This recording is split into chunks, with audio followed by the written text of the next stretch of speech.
Hello everyone, welcome to the Truman Show. Today we're seeing the wife's infuriating fake smile. It's enough to give you a heart attack. The wife tells him to save for Fiji, and Truman senses something's off.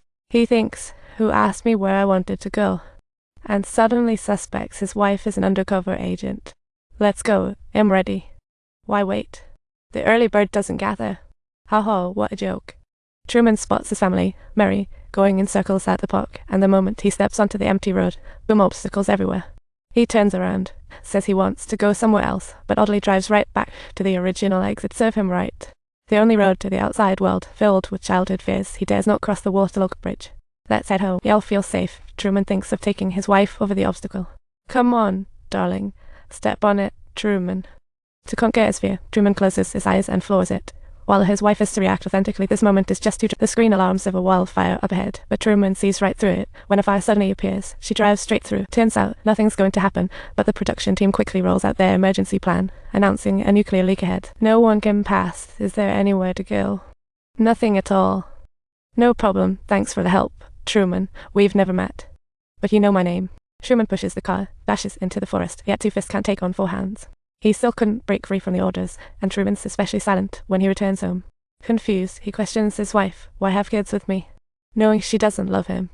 What's even harder to swallow is that she doesn't answer. She simply turns and starts promoting a new product. Try this new cocoa drink, natural cocoa with a kick. No blueberries required. What are you talking about? What are you saying? I've tried other cocoa, but this one is the best on the market. What's going on here? Tell me quickly what's happening. You've seen it, right? She's losing control, grabbing a self-defense tool, but Truman quickly snatches it away. What are you doing? This scene is utterly absurd. Truman is all the more certain of his suspicions. I didn't say anything. Truman realizes his life is being surveilled. Could it be the wife sleeping next to me is one of them?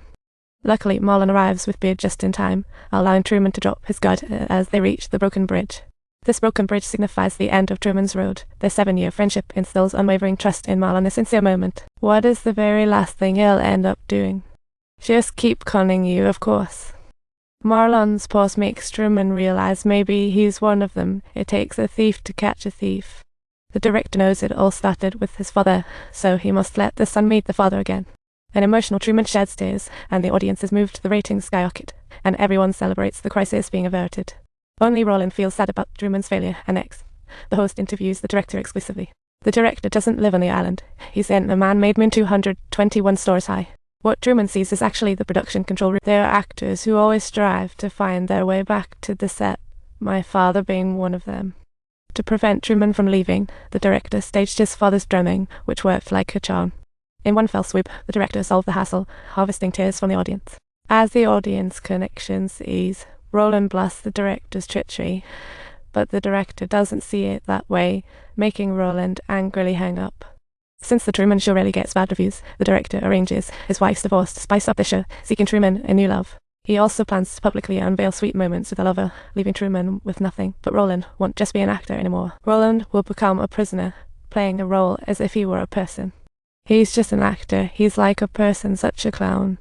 Ultimately, Truman will have no secrets left, and Roland gazes affectionately at Truman on TV, feeling a mix of emotions. Truman's life is gradually getting back on track, maintaining his morning greeting ritual with the Black family exactly as the audience eagerly anticipates. Yet behind the harmony lies a brewing storm he accepts merely as a counter-strategy. Since you're acting for me, he'll return the favor. Since Truman divorced, he's been sleeping in the basement. His odd behavior raises suspicions for the director, prompting him to get his team to tighten the cameras for better sound. Sure enough, Truman lies motionless beneath the covers. The director re-examines footage of him before bed and spots one of Truman's throwing off the covers reveals the snowman blanket, and the radio plays pre-recorded snoring. The director would never let him out of that room. Inside the depths of this wardrobe, the director unexpectedly discovers Truman's meticulously planned escape route, leading to the first ever cancellation of the Truman Show in 30 years, sparking an intense reaction from viewers whose calls pour in incessantly, completely overwhelming the show's phone lines.